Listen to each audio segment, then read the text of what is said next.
He didn't cry when the raiders burned his family alive. He didn't break when the grave swallowed his last kin. But when he saw her, bloody, barefoot, and alone in the dust, something in him stirred. Not pity, not guilt. Something older, something stronger. A vow he never thought he'd make again. No one dies alone. Silas Kane had been alone for 3 winters. Not the kind of alone where folks leave you be. This was empty alone. The kind where the wind talks louder than your voice ever could, and the cold nights feel like penance carved into bone. He'd built his cabin with that silence in mind, tucked in a stretch of Arizona territory where even coyotes kept their distance. He ran trap lines, fixed fence posts, ate beans straight from the tin. And most days, that was enough. Because it meant no one asked about the fire, about Jonas and Eliza, about the Kane family grave he'd dug with his own 2 hands. But that morning, something shifted. The sun beat down on the rocks above the old mining shaft. Useless ground these days, nothing but splinters and rust. Silas crouched to reset a sprung trap when the sound hit him. Sharp, high, human, a child crying, not a tantrum, not some settler's brat lost from the wagon train. No, this was raw, broken sound, the kind that pulled a man's gut tight. Silas froze. His hand drifted to his revolver. The desert didn't give second chances. He moved slow, boots crunching gravel, body coiled like a spring. And there, just past the collapsed mine entrance, he saw her. A girl. Apache. Couldn't be more than 10 or 11. Tangled black hair. Dirt smeared up her face like paint. One leg bent wrong, like it didn't belong to her anymore. Her lips were cracked. Her ribs showed clear through the cotton of her torn tunic. She looked up at him with that same look he'd once worn in the mirror. That hollow, dead-eyed fear that don't scream or beg. It expects to be left behind. He holstered his Colt slow, kneeling down just enough to let the rifle fall harmlessly to the dust. "I ain't gonna hurt you," he said, voice low, steady as creek water. She flinched anyway, tried to scoot back on her elbows, but pain curled her like paper in fire. She hadn't eaten in days. That much was clear. Silas took a strip of jerky from his satchel and laid it on a flat stone between them. Not a word, just waited. After a moment, she grabbed it, devoured it in panicked bites. "What's your name?" he asked. Her lips barely moved. "Tala." She pointed to the mine. "You go in there?" he asked. She shook her head, tears welling, then nodded. Like even she didn't know anymore. He followed her gaze and saw the fresh collapse. No one made it through that. Silas didn't need to ask more. He knew the signs. Raiders, maybe soldiers. Same kind that took his folks. He tore his shirt tail, wrapped her twisted ankle tight. She bit her lip to keep from crying.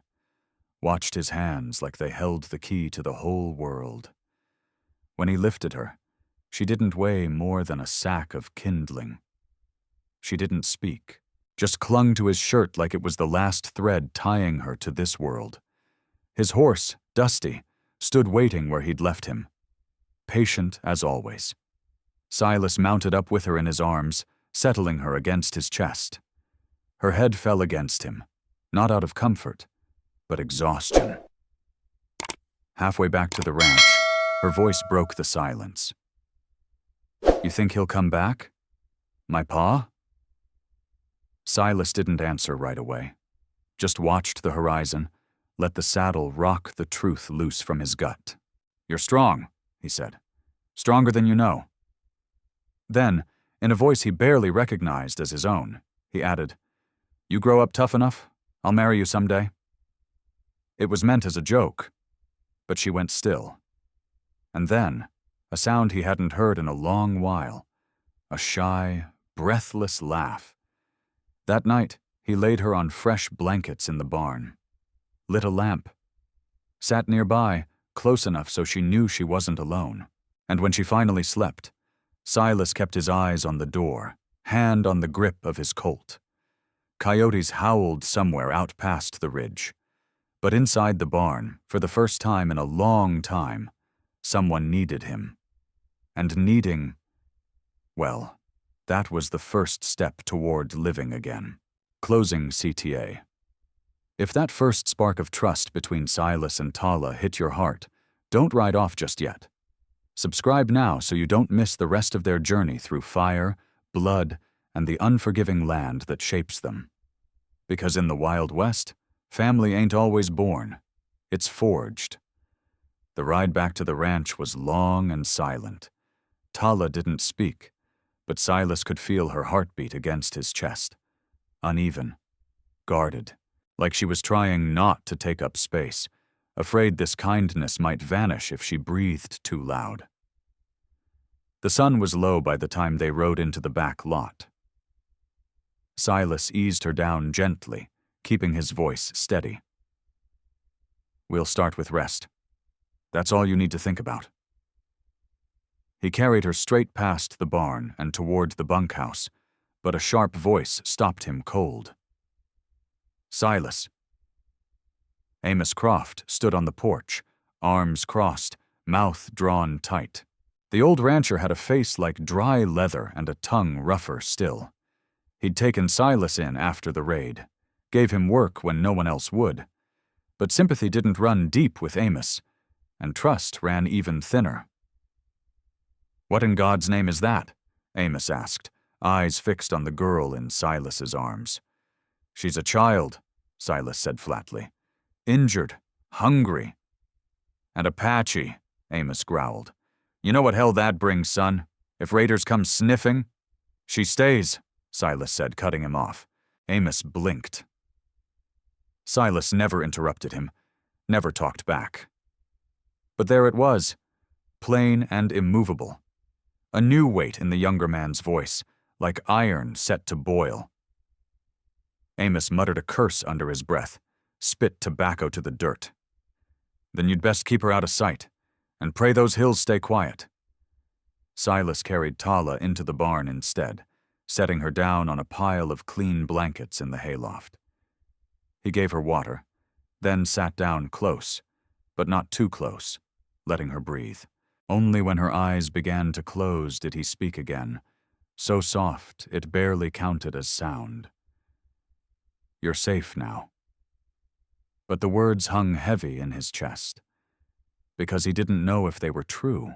At dawn, he rode east, left Tala with jerky and a canteen, and told her not to leave the barn unless she heard his whistle. She nodded, silent, watchful, and didn't ask questions.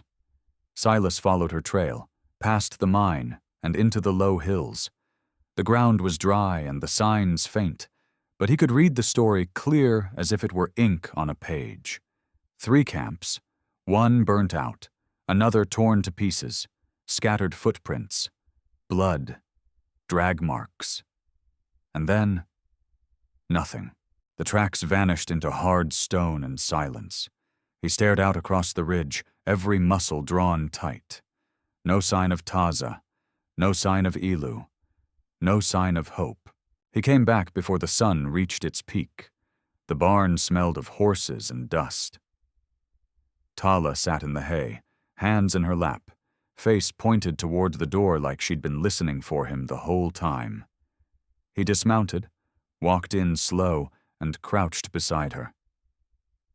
"I found the camp," he said, "but no one there." Her shoulders didn't shake. She didn't cry. She just looked away, jaw tight, lips trembling. "They might have gotten away," he added. "Could be halfway to safety by now." It wasn't a lie. It wasn't truth either. Just a thread of maybe, strong enough to keep her upright. By afternoon, Silas brought her outside on a makeshift crutch, a pine board with rope for a grip. She hobbled along beside him as he mended the fence, silent, eyes always scanning. She handed him nails, held a post steady with her good foot. Didn't complain once. He watched her, noticed the way she studied each movement, like she was learning not just how to work, but how to stay, how to be useful, so no one would send her away. "You don't have to earn a place here," he said gruffly, not looking at her. "You already got one." She blinked, unsure how to answer, but she didn't look away. That night, the wind picked up, cold and dry, rattling the shutters and whistling through the cracks in the barn. Silas sat across from her near the lantern, rubbing oil into his rifle stock. She clutched her blanket tighter. "Are they coming?" she asked, voice barely a whisper. Silas didn't answer right away. He looked her square in the eye and said it plain. "If they do, they won't touch you. Not while I'm breathing." Tala stared at him a moment. Then slowly, carefully, she reached for the knife hanging from his belt.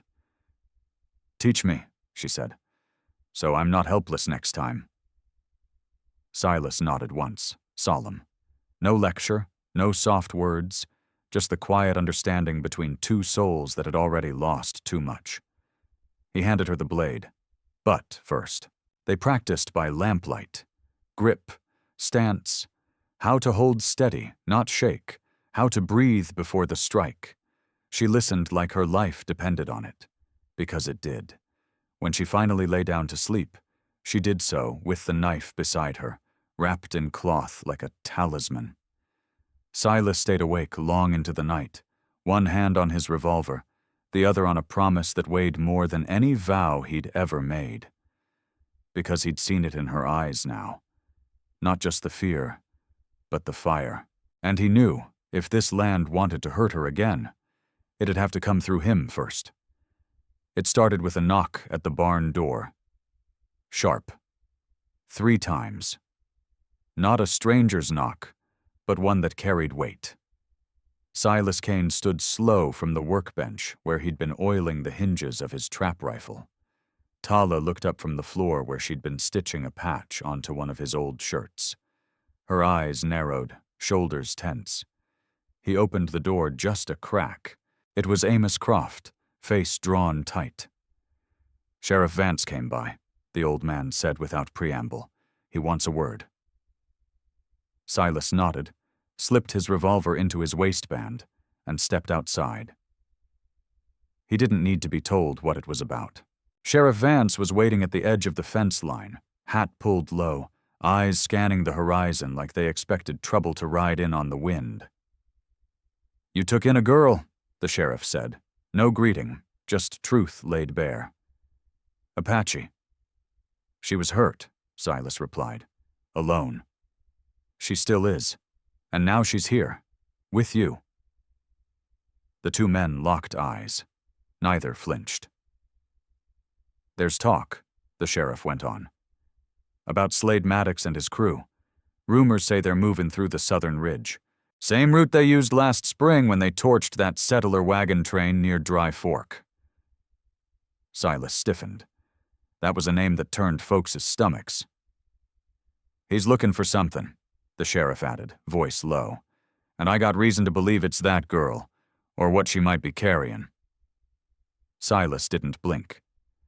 "She ain't going nowhere." Vance studied him a moment, then gave a slight nod. "Didn't figure you'd say otherwise, but you best move her out of the barn. It's too exposed. If Maddox comes, he'll come hard. Already thought of that." Back at the ranch, Silas helped Tala hobble across the back pasture, past the horse shed, and toward the one-room cabin he'd built last fall. A place he'd meant to use for storing tools, maybe living in one day when the ghosts grew quiet.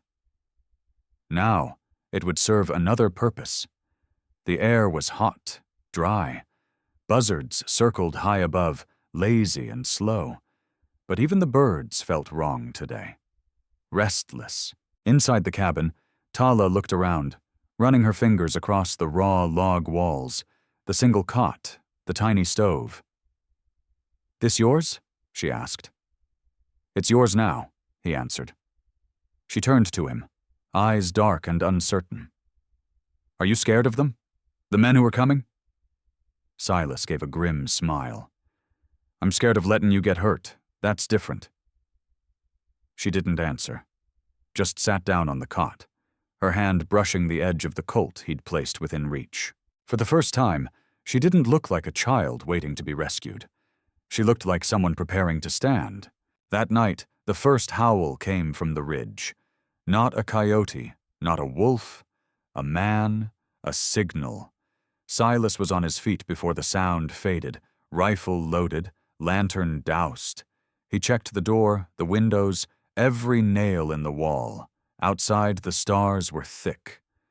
But there was movement in the dark. Shadows that didn't belong. Watching. Waiting.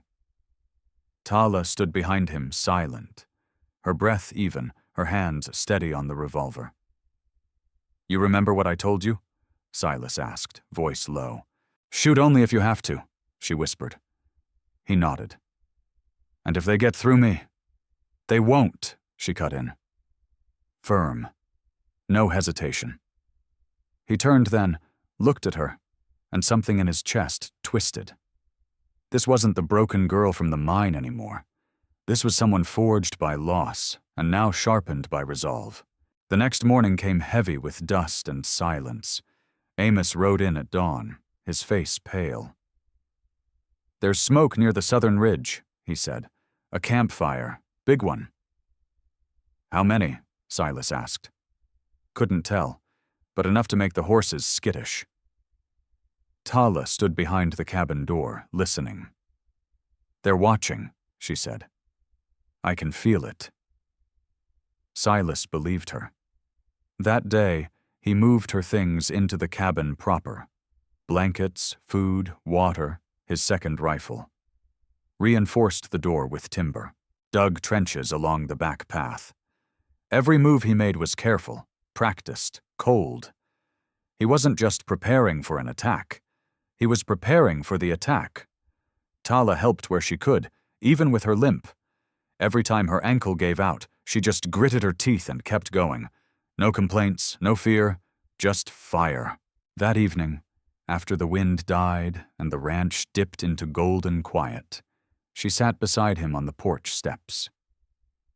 "I used to think I was just unlucky," she said, watching the sunset.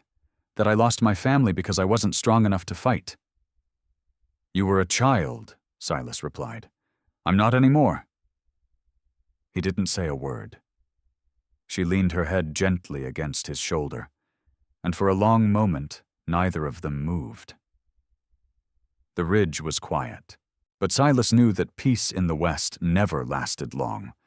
Not when there were men like Slade Maddox riding the same dirt, and not when a vow, spoken or silent, was about to be tested. By the second night in the cabin, the quiet between Silas and Tala wasn't silence. It was trust. She no longer jumped at every creak of wood or distant coyote cry. She moved through the room like she belonged there. And in a way, she did. She didn't ask where he slept, just pointed to the corner and said, "You take the bed tonight." He didn't argue. They both knew he wouldn't. Instead, he stayed by the window, rifle balanced across his knees, listening to the wind whisper stories only he could hear. Stories he didn't want to remember. The next morning, rain fell. Light, cold, steady. It was the kind that soaked into your bones without raising a fuss. Silas hated it. Not for the wet, but for the way it brought everything up from the past. And that morning, it brought up her. Tala sat by the stove, warming her fingers over the crackling flame. Her ankle was healing well. She could hobble now without the crutch, though Silas still made her rest more than she liked.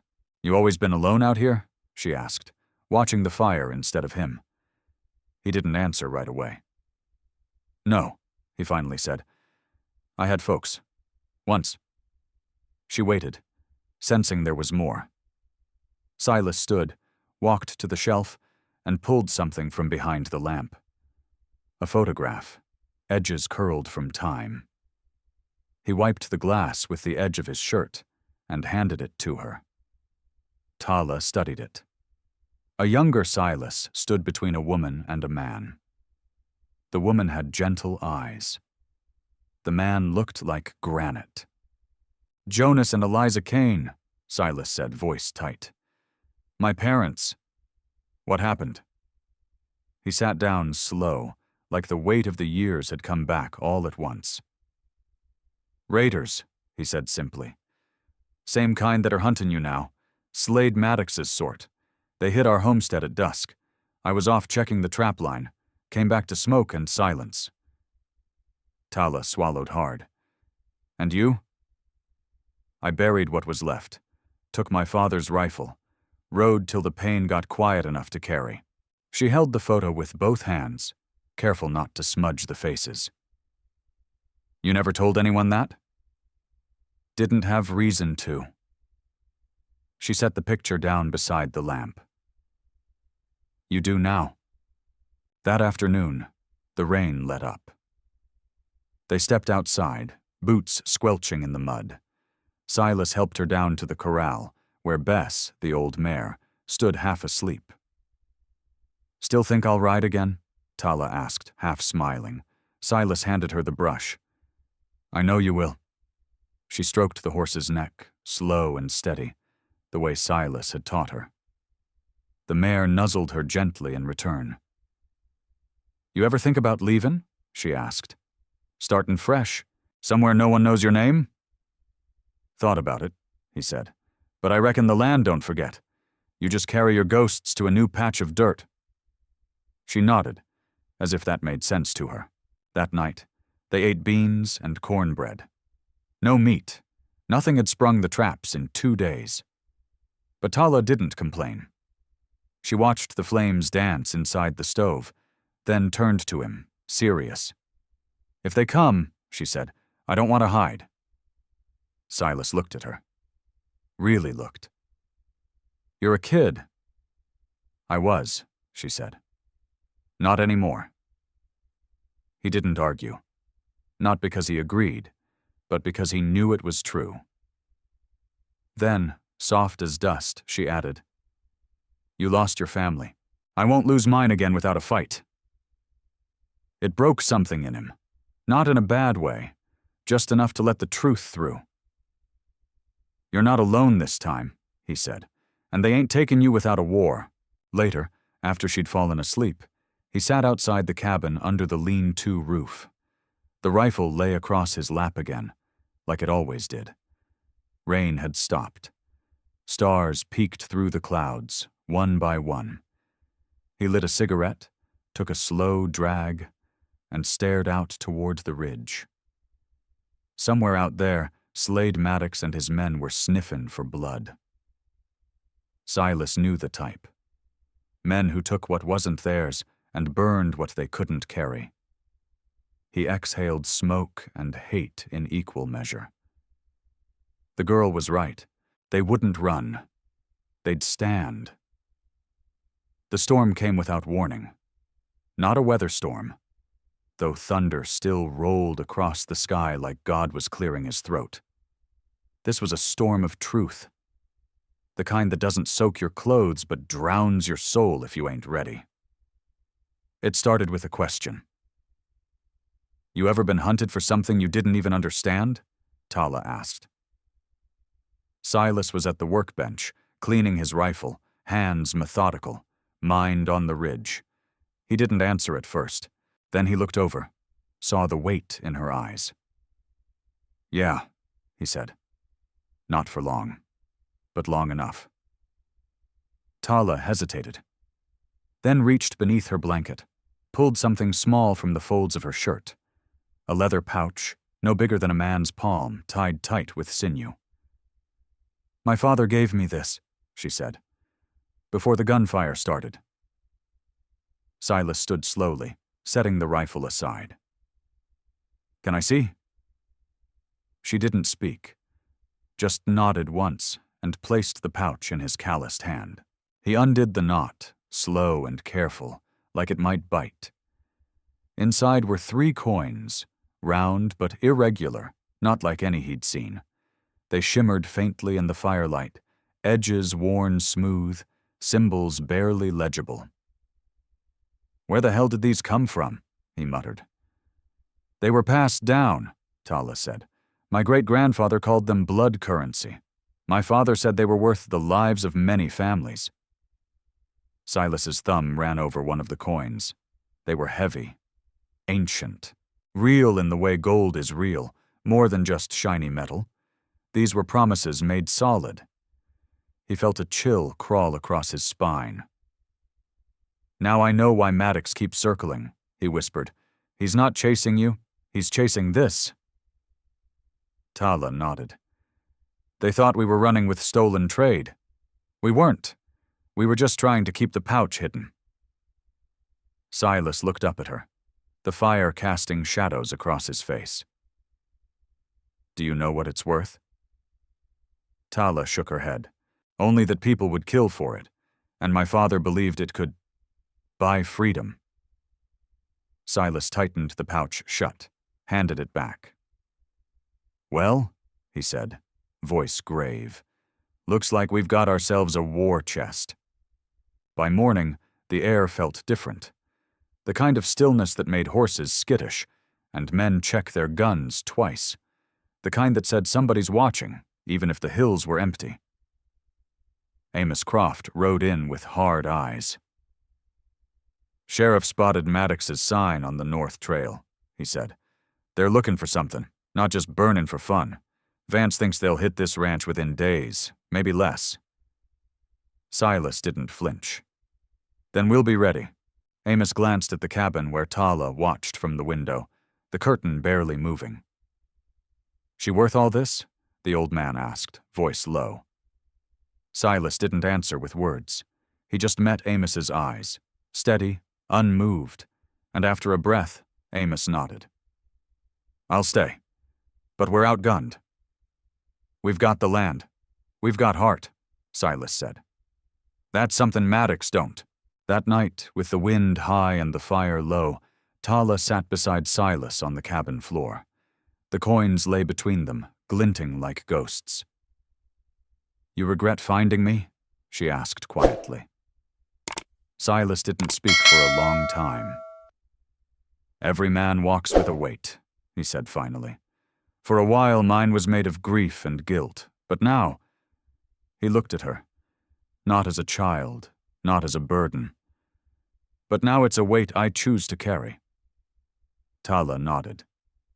"Then I'll fight beside you when they come. You'll do no such thing," he muttered, jaw tight. But she didn't back down. "You said yourself I'm not helpless." Silas studied her. And the truth was, he couldn't deny it. "You're getting stronger," he said. "Not just in body. I've had a good teacher." He scoffed, almost smiling. "Flattering a grumpy old ranch hand? That's a dangerous game." She smiled too, soft but real, and for a moment the fear disappeared. Just a man. Just a girl. Sitting on a dirt floor in a worn cabin, waiting on the fire to die. But both knew. This quiet wouldn't last. The storm hadn't passed. It had only just begun. They came just before dusk. The wind had gone still, birds gone quiet, and the horses wouldn't settle. Silas knew what that meant. So did Tala. "They're close," she said, standing by the cabin window, revolver tight in her small hands. Silas loaded the last round into his rifle, checked the hammer. His face didn't change, just his eyes. They went colder. Amos Croft stepped onto the porch, shotgun slung over his shoulder. "Riders on the ridge," he said. "5 I can count. Could be more." Silas didn't move. "Slade Maddox?" "Front and center." That name dropped like lead in a bucket. Slade Maddox wasn't just a raider. He was a devil with a trigger. The kind of man who didn't ask twice. The kind who liked watching hope die in a person's face. He'd come for the girl, and the gold, and whatever was left when he was done. Inside the cabin, Tala adjusted the bandage on her ankle and tucked the leather pouch beneath a loose floorboard. Her hands didn't shake. Silas watched her. "You stay in here," he said. "No matter what." "I won't run," she said. "I ain't asking you to run. I'm asking you to live." She opened her mouth to argue, but stopped when she saw his face. This wasn't about pride. It was about cost. And Silas had already made peace with the price.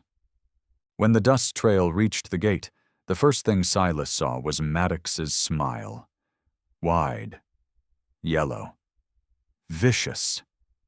He sat tall in the saddle, a long coat whipping around him, rifle resting easy on his thigh. Behind him, 4 riders, all killers, every one of them. Maddox didn't call out at first. He just looked at Silas like a man would look at a half-dead dog in the road. Then he spoke. "Afternoon, Kane." Silas didn't flinch. "You're trespassing?" Maddox grinned. "I come for what's mine. Ain't nothing here belongs to you." Maddox dismounted, slow and deliberate. "I think you know better. That little Apache runt. She's holding something. And I don't care what it takes. I will have it." Silas stepped forward, rifle leveled, boots planted in the dirt.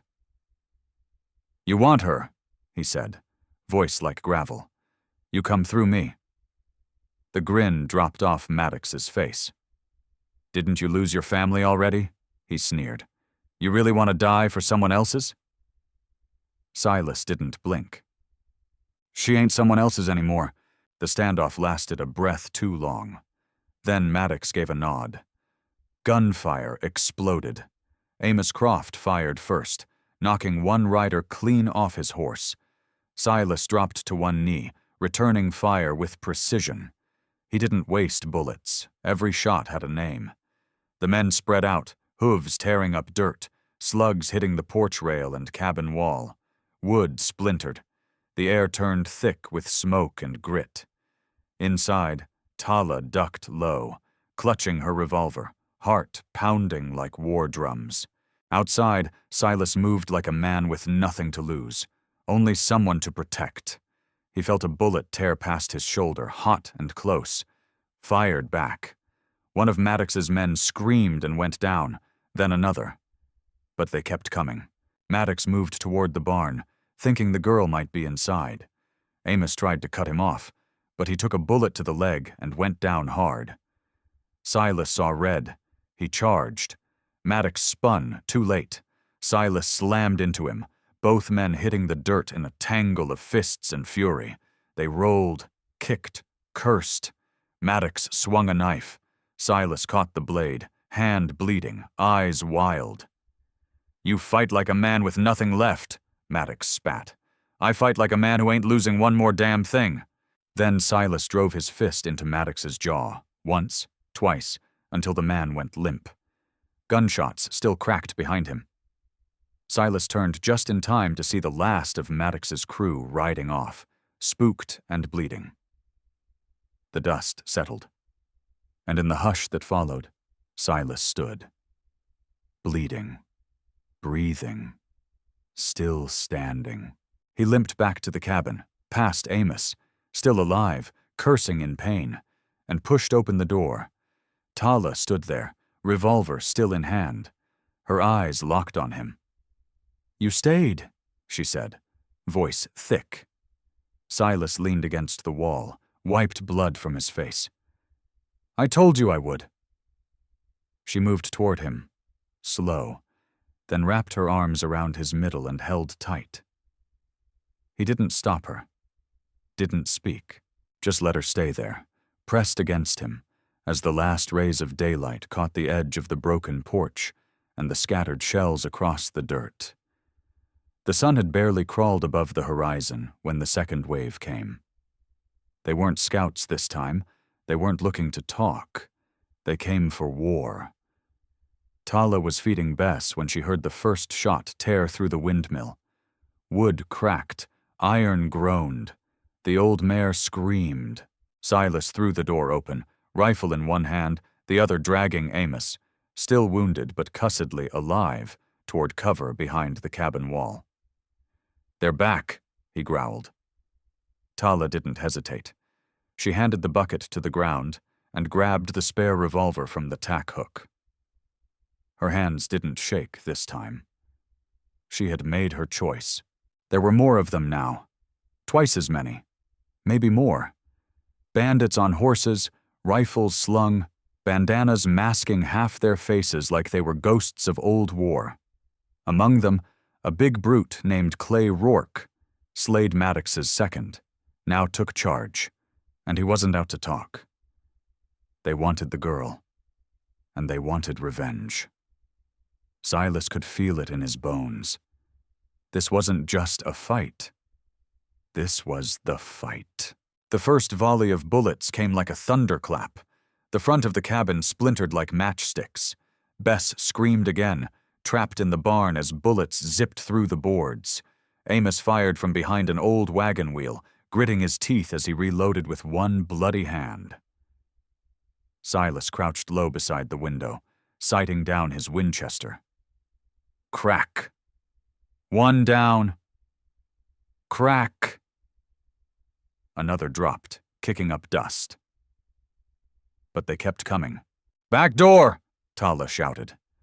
Silas spun just in time to see two men trying to flank the cabin. He kicked it open and let loose. One fell, the other turned tail. For now. The smell of gunpowder soaked into the wood. The air burned thick. Tala slid beside Silas, eyes fierce. "They'll burn us out. They'll try." He loaded 2 fresh rounds and cocked the lever. The sound came sudden. Glass shattered. A firebomb lobbed through the window. It hit the floor, flames licking the walls like angry fingers. "Barn!" Amos roared from outside. "They're going for the barn!" "Bess!" Tala screamed. Silas grabbed a blanket, smothered the fire, and pushed Tala toward the rear. "Get to the barn. Save her. Don't stop for anything." Tala's eyes widened. "What about you?" "I'll buy time." Tala bolted through the smoke, heart pounding, boots slipping in the dirt. Gunshots cracked overhead, wood splintering around her. She reached the barn just as one of the raiders raised a torch. Her finger pulled the trigger before her mind even caught up. Bang! The man staggered, torch falling useless to the ground. He hit the earth face first, dead before he even knew what hit him. Tala dropped to her knees, unlatched Bess's stall with shaking hands. The horse backed, wild-eyed. "It's me," she whispered, voice soft but strong. "It's okay, we're going home." Meanwhile, Silas was running dry. He'd taken a graze to the arm, another bullet tearing across his side. Blood soaked his shirt, but he stayed upright, firing between each gasp of breath. He wasn't fighting to survive. He was fighting so Tala would. But it was getting worse. They were closing in, and then, one round clipped his leg. His knee buckled. He went down hard in the dirt. The world spun. Dust filled his mouth. Pain throbbed like a war drum. Still he crawled. Still he aimed. Still he fired. Out by the barn, Tala climbed into the saddle, her tiny frame dwarfed by Bess's body. She didn't look like a child anymore. She looked like someone who'd buried innocence and picked up resolve. She guided Bess straight toward the cabin. She saw Silas, bloodied, crawling, still firing. She didn't think. She pulled up beside him, revolver raised. One bandit aimed his rifle. Tala didn't blink. Bang. The man crumpled. Silas looked up at her, dazed. She offered her hand. "I ain't leaving you." He took it. Together they got behind cover. Amos, barely standing, gave them a nod. And then the last of the bandits retreated, confused, leaderless, spooked by the girl who wouldn't fall and the man who wouldn't die. When the dust cleared, 3 bodies lay cold in the yard. Another 2 limped away into the trees. The rest disappeared over the ridge. Tala dismounted, trembling, and knelt beside Silas. "You all right?" she whispered. Silas managed a grin, blood in his teeth. "Remind me never to doubt you again." She held his hand tight. They didn't speak for a long while, just sat in the dirt, wounded and breathing, with the sun crawling higher behind them, casting long shadows over the blood-stained ground. The kind of silence only born from survival. The battle had ended, but the war left echoes. Smoke drifted from the burned edges of the barn. The wind carried a strange silence, one that rang too loud after the roar of gunfire. Somewhere behind the hills, a hawk cried, distant and lonesome. Tala sat on the porch steps, blood smeared on her cheek, Silas's revolver still in her grip. She wasn't crying, she wasn't shaking, she was listening. Inside the cabin, Silas lay on the cot, leg bandaged tight with Amos's belt. His breath was shallow, and the color had drained from his face. "I'm fine," he muttered through clenched teeth, voice rasped like gravel. "Just a scratch." Amos barked a dry laugh. "You call that a scratch, Kane? I'd hate to see what you call a gut shot." Tala didn't laugh. She stood, quiet as the wind, and walked to the barn. Bess nickered at her softly, like the old mare knew something had shifted. Tala ran a hand along her mane and stared out across the range. And then she did something no one expected. She walked back inside, reached up to the mantel where Silas kept his father's hat, and placed it on her head. The fit wasn't perfect, but the choice was. Later that evening, Amos sat on the porch cleaning his rifle when he heard a sound. Footsteps, soft but certain. He looked up to see Tala, dressed in Silas's old duster, the brim of that hat casting a long shadow over her young face. "What are you doing with that iron?" he asked, nodding toward the revolver on her hip. She didn't blink. "Protecting what's mine." Amos studied her for a beat, then nodded. "Good. 'Cause there's more of 'em out there. Maddox may be gone, but snakes don't die easy. They slither." That night, while Silas drifted in and out of sleep, Tala sat by the window. She kept watch without being asked. The stars burned cold and bright. Coyotes howled from the hills. She didn't flinch. When dawn broke, she saddled Bess and rode out, alone. She tracked the blood trails from the day before, what was left of Maddox's men dragging their wounded through the brush. She moved like smoke, low, swift, unseen. An hour in, she spotted two of them, one limping, the other leaning on him, both too tired to notice the girl watching from the trees. Her hands trembled. Only a little. She aimed. And then she didn't pull the trigger. Not yet. Instead, she tied off a piece of red cloth from her coat and left it on a tree near their trail. A warning. Not from Silas. From Tala Kane. By the time she returned to the cabin, the sun was climbing high. Amos was tending to the fire. Silas was half propped up on the cot, trying to drink coffee without spilling it. "You look like hell," she said, not unkindly. Silas grinned. "So do you." She sat beside him, and for a long moment they didn't speak. Then she reached into her coat pocket and handed him something. It was her father's pouch, the leather worn smooth, the drawstring frayed. He opened it slowly. The coins inside still gleamed, ancient, heavy, full of stories. "She told me to protect it," Tala said. "Said it's worth more than silver." "It is," Silas said, voice thick. "Because it's yours." She looked him in the eye. "It's ours now." Later, as the sun sank and shadows grew long across the land, Silas limped out onto the porch. Tala was already there, carving something into the wood beam.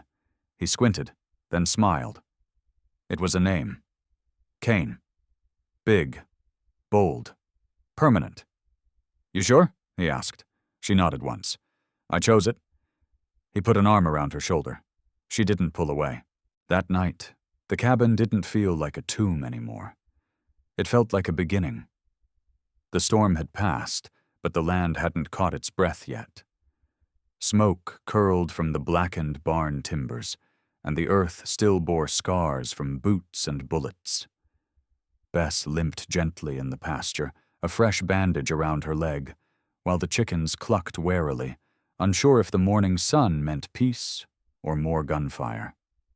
Silas Cain leaned heavy on a makeshift crutch, the bandage around his thigh soaked with sweat and grit.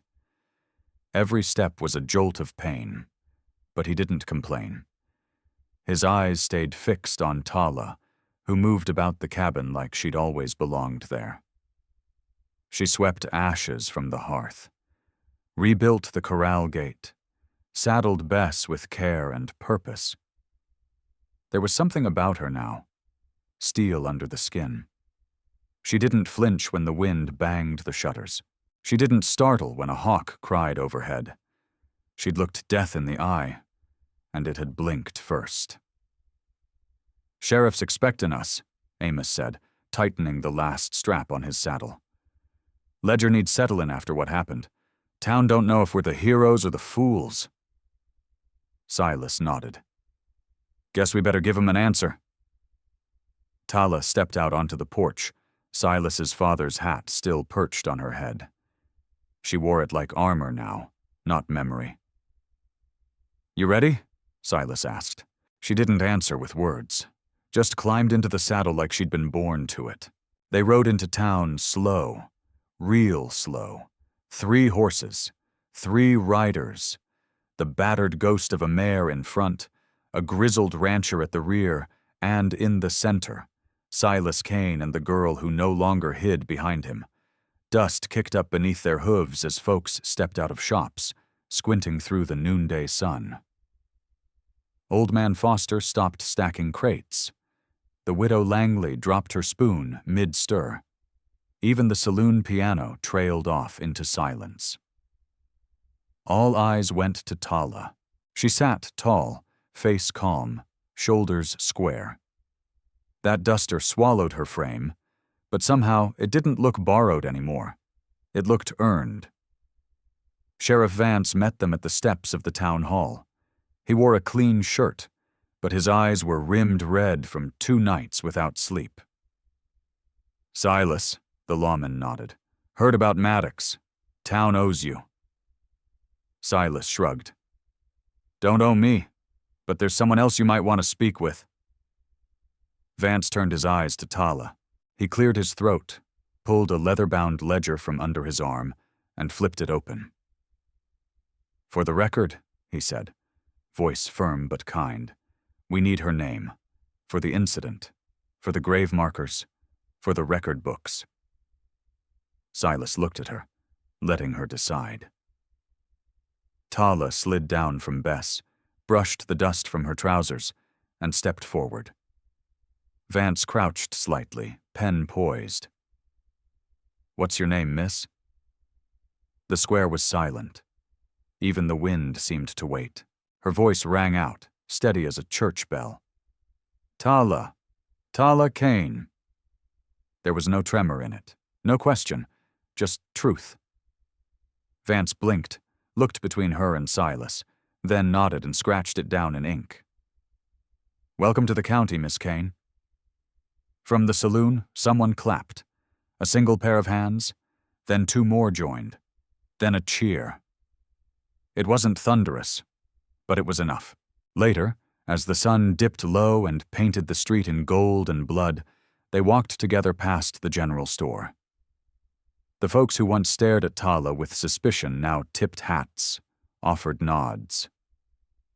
"Feels different," she said, her eyes scanning the storefronts.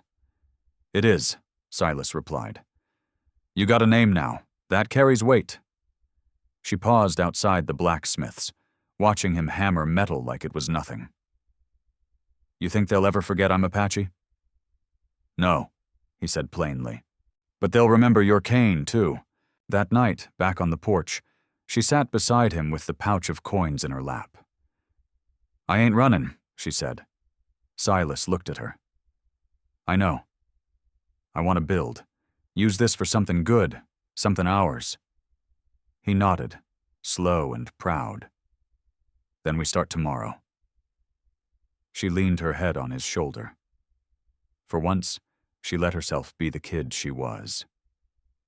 Just for a minute. Spring came slow that year. The rains hit late, washing the blood and soot off the land like the desert itself wanted to forget. Grass pushed through the ashes, green and stubborn. The ranch that once felt like a graveyard began to look like something living again. Silas Kane limped across the yard, sun in his eyes, hammer in hand. His leg would never heal right, but he reckoned that was fair. Some scars are meant to stay, reminders of the things worth fighting for. Behind him, Tala was painting the porch rail white. The strokes were uneven, the brush dripping. But she didn't seem to care. Her laugh, light and rare, drifted through the air like the sound of home. Amos Croft leaned against the fence, watching them with a smirk. You two keep at it, and this place might even start looking respectable again. Silas grinned. Don't go ruining our reputation, Amos. Folks might expect manners next. Amos chuckled, tipped his hat, and rode off toward town. The ranch was quiet again, except for the creak of the boards and the distant call of meadowlarks. Tala set the brush down, stepping beside Silas to admire their work. You ever think we'd get here? She asked softly. He took a breath, looking out over the fields. Didn't think I'd get anywhere, truth be told. She looked up at him, her eyes catching the same fire she had the day he found her by the mine. But softer now. Steady. We made it, she said. Yeah, he murmured. We did. That evening, Sheriff Vance rode in, wearing his Sunday coat and carrying a folded paper in hand. Got something for you, he said, handing it to Silas. Town council voted this morning. Deed's yours. The ranch is officially under your name. Silas unfolded it, slow. Across the bottom, written in bold ink, it read, Tanner Creek Ranch. Owners, Silas and Tala Kane. Tala blinked, stunned. Both our names? Vance smiled. Seems the council figured one Kane ain't much without the other. She didn't speak, just reached for Silas's hand. He squeezed back, rough palm to soft skin. Appreciate it, Sheriff, Silas said. Don't thank me, Vance replied. You two earned it.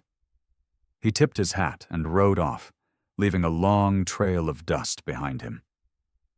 As the sound of hooves faded, Tala turned toward Silas. You remember what you told me that first day? She asked. He squinted, pretending not to. I said a lot of foolish things back then. Her smile tugged at the corner of her mouth. You said, you just grow up strong, little one, and I'll marry you someday. Silas chuckled, shaking his head. I was trying to make a scared kid laugh. Maybe, she said, but maybe you were telling the truth and didn't know it yet. At dusk, they stood on that same porch where so much had begun. Amos and Sheriff Vance stood as witnesses, dust on their boots, hats in hand. The sky burned orange behind them, a wash of light over the land that had seen too much death to stay quiet forever. Tala wore her mother's beads, the ones she'd fixed herself.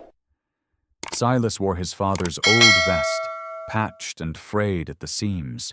No preacher, no church, just two souls, and the land that raised them hard and didn't break them. When the vows were spoken, it wasn't about promises. It was about survival, about choosing to stay when walking away would have been easier. Vance closed the book and nodded. By the power vested in me by Apache County, I pronounce you man and wife. For a moment, no one moved. Then Silas reached out, took her hands, and said the words that had lived in his chest for years. I ain't much good with speeches, but you gave me back something I thought I'd buried. You made this place feel like home again. Tala smiled through her tears. You gave me a name worth carrying. That night, the porch lamp burned long after the stars came out. The wind moved soft through the grass, and the world, for once, felt gentle. Silas sat with his arm around Tala, both of them quiet, watching lightning bugs flicker out over the pasture. You reckon peace like this lasts? She asked.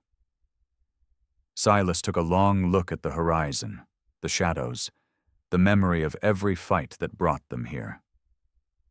Not forever, he said, but maybe long enough. She nodded, resting her head against his shoulder. Then that's enough for me. And so it was. 2 ghosts in the wasteland, no longer haunted but home. Final reflection for the audience. In a land where mercy is rare and love has to be fought for, do you think redemption is ever truly earned, or does it have to be chosen over and over again? If this story stirred something in you, don't ride off just yet. There are more tales out here in the dust, waiting to be found.